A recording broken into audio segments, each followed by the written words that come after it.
everyone, magandang araw sa inyong lahat. I'm your friendly Realtor Alex Reyes at ngayon nandito tayo sa Hampton Orchards. So mag-update po ako sa inyo kung ano yung mga open na block dito sa Phase 2, which is maraming corner lot and inner lot na possible na prefer natin na paglagyan ng investment property. Kung naghahanap po tayo ng property investment between Angeles and San Fernando, Hampton Orchards po ang ino-offer natin dito na offer ng residential lot na kung saan mga bigger lot cuts po tayo dito. Okay? Ang minimum cut natin dito ay 156 square meters to 300 square meters. Kung naghahanap ka ng property investment na malapit sa SMT Labastagan, 3 minutes away, si Hampton Orchards na po yon. At development dito, sobrang lapit po natin dito sa Clark. Okay? So ngayon samahan nyo ako na pasukin ito si Hampton Orchards. So let's go!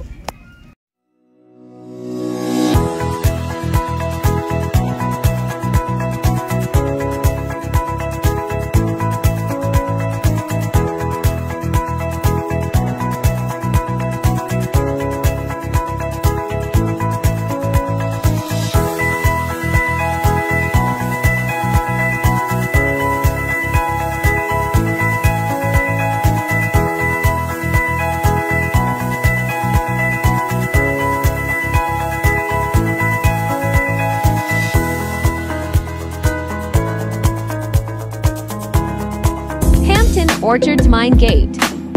Hampton Orchards Community Phase 1.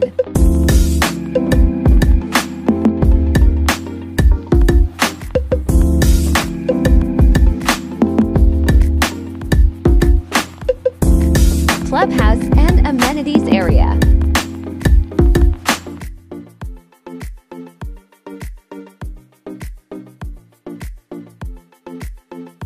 Hampton Orchards Phase 2.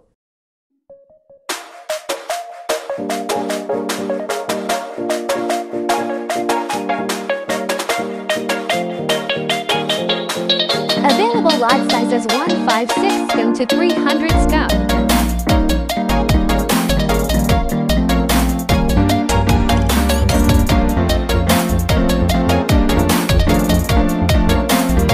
Hampton Orchards Amphitheater ongoing construction.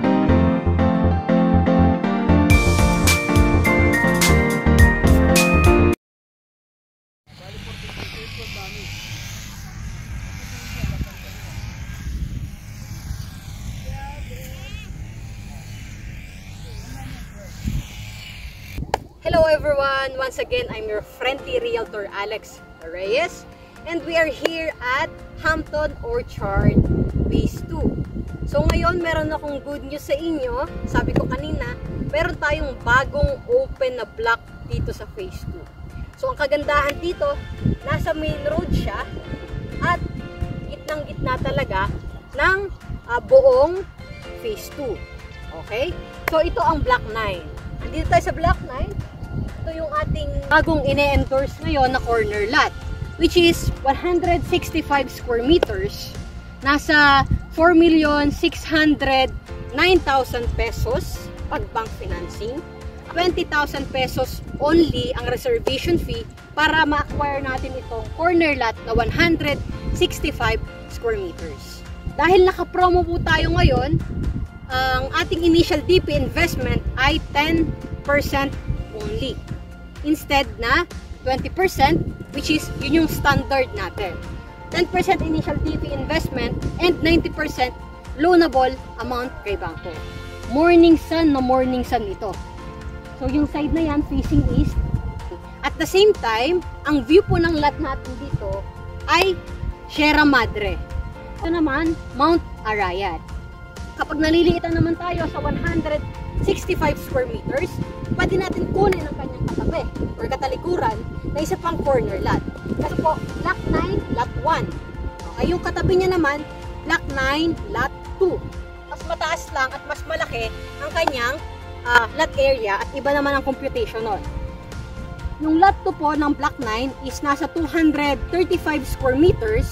Ang kanyang computation ng Block 9, Lot 2 ay nasa 5,774,000 pesos only for bank financing. 235 square meters. Inuulit ko po, 10% initial DP investment lang ang ibibigay natin kay developer. Para ma-acquire ito, So after 2 years, doon na tayo mag-i-start sa 90% loanable amount natin kay bangko. Okay? So sa spot cash naman niya, nasa 5,100,000 pesos. Kung ito 4.1, yun naman 5.1. Kapag spot cash with 8% discount. Morning sun din po siya kasi pareho sila, sa side na yan, sakop ng araw. Every morning. Kaya kung papansinin nyo po ngayon, malilim, hindi mainit kahit hapon. Sabihin natin, nalilitan na naman tayo, Alex, ang liit pa rin ng ng dalawang corner lot na magkatalikuran. Pwede bang 4 na kunin ko? Yes, pwede po. Okay? Itong 4 na to, Block 9, Lot 5, ay nasa 4 million pesos. Okay? Ang spot cash naman niya ay nasa 3.5 million pesos with 8% discount. Same din, ang reservation fee ay 20,000 pesos. Okay? Yung kabila naman, nasa 3.4. 3.4, mas mura po yun. Ito po kasi, nasa main road siya. Kaya kung papansinin nyo po, sobrang lawak ng ating main road dito. Kahit na 3 kotse pa yan, kasyang-kasya po sa harapan natin.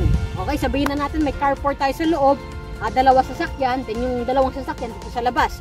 Pero kung 4 yung ating kinuhang lot dito, malaki po kasi 4 na lote na yon. So kahit na yung isang buong lot, parking area lang natin. Okay? Ang kagandahan po dito kay Hampton Orchards, kung iikot po tayo dito sa buong Angeles or sa San Fernando, wala na po tayo makikitang high-end subdivision na nag-o-offer ng lot only at malalaki ang cut. Hampton Orchard po kasi exclusive subdivision tayo, which is meron tayong mga pang Millionaire's Lane na lot. Meron din tayong ganito, yung pang malalaking cut talaga, like 156, 165, 170, 180, 235, 300 square meters. Ang ating mga Millionaire's Lane naman ay nandun banda sa harap ng clubhouse. So, ang minimum cut doon ay 300 square meters. Kung titingnan din natin, malawak po ang frontage natin. Kung pipilangin ko po itong si lot 1, bilangin natin kung ilan yung frontage niya, yung lawak niya. Mula dito sa white line hanggang doon.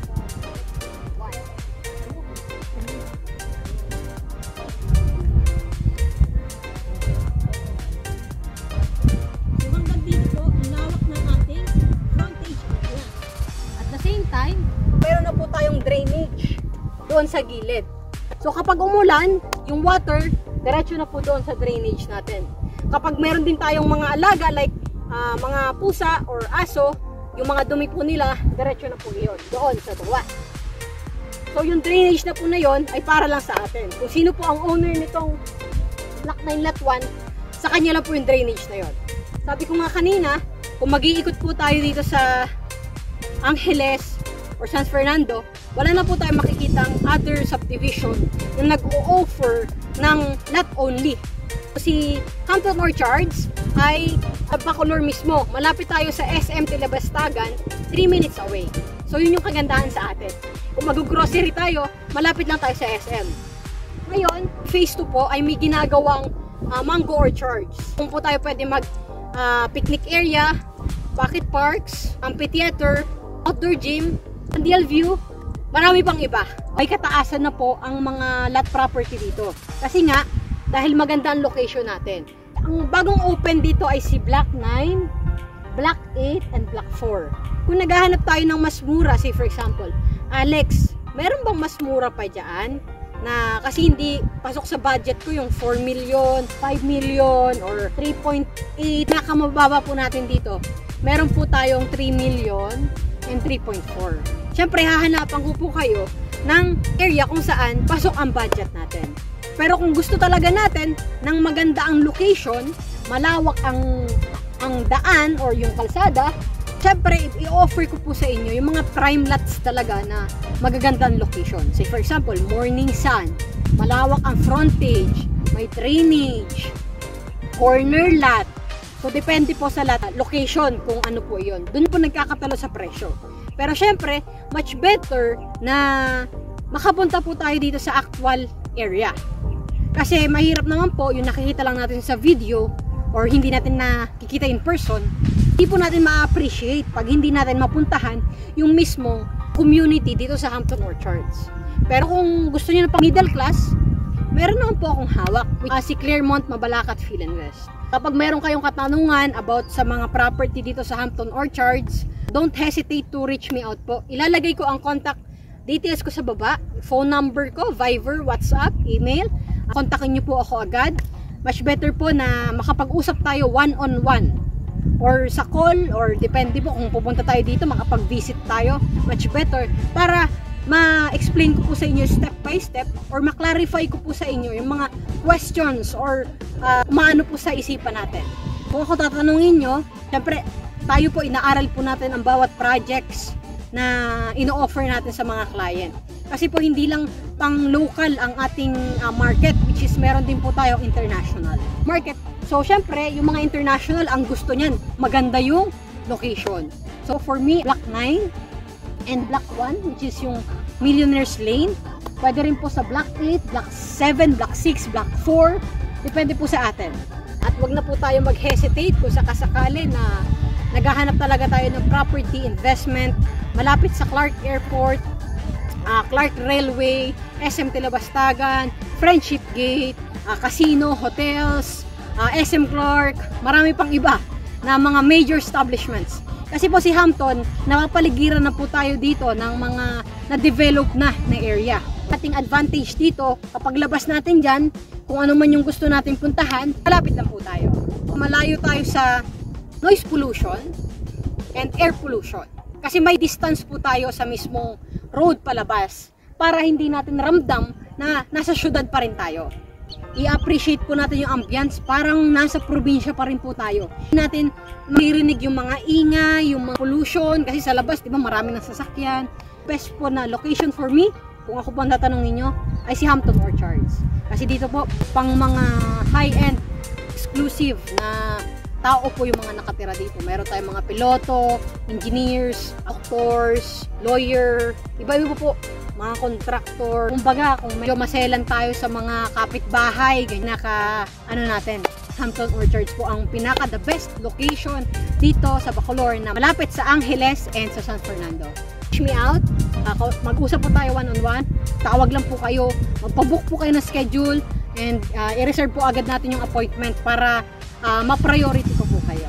Okay? So magkita-kita tayo sa next real estate vlog ko, and don't forget to like, share, and follow. And see you here in Hampton Orchards. Ako po ang mag-a-assist sa inyo at mag-tour sa inyo dito sa Hampton at sa iba pa nating project dito sa Pampanga. So once again, I'm your friendly realtor Alex Reyes, at God bless you all. So bye-bye! Thank you so much!